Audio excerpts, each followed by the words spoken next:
Hi, and welcome to 3 Things in 3 Minutes. I'm Nersi. Today we are looking at Wombat Kombat from NeoTroy games. It plays 36 players and plays in about 30 minutes.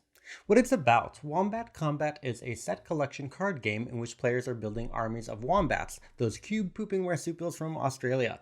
Now each turn, players will do one of 3 things. They can assemble an army by laying out the largest set of wombat cards of the same value and turning any other sets of the same value into a pile of negative cards.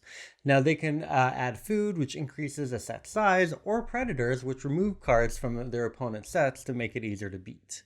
Or they can initiate a fight, with each side secretly selecting wombats for their attack and defense values, rolling dice to affect their total value, and playing action cards, with the winner stealing and removing some of the loser's cards. Now the game ends when someone has a certain number of armies or when the draw pile is empty, and whoever has the most poo cubes or points wins. What I like. So the gameplay is light with simple rules, fast turns, and a relatively easy setup with one main deck, which makes it an easy game to get out, especially as a family game, but has random rule-changing event cards to mix it up. Now there's also some subtle strategy. The number on the wombat cards not only signify how many points that army is worth, but how many of those cards are in the deck, which means that the higher scoring wombats can be more easily overcome because your opponents are more likely to get more of them. And at the end of each turn, you have to discard a card from your hand, which the next player can draw from the discard pile, so you have to make some clever decisions about burying cards you don't want them to get.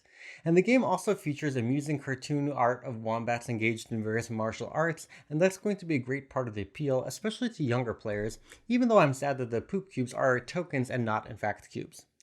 So points to consider. The game has some randomized elements which won't be for everyone, including die rolls that can make or break the results of combat, and action cards that'll end the combat and waste that player's turn.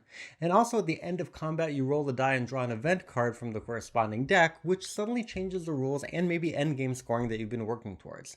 And because you must take one of 3 actions per turn, sometimes you have no option but to initiate combat, which can be frustrating when your cards aren't strong enough to get you a victory. And there are only 9 varieties of wombats, so late in the game when the cards have been mostly used up, you'll find it difficult to make much progress against what may be insurmountable numbers in the established armies. So in summary, it's a light, family-friendly set collection game with simple rules, although the randomness isn't for everybody.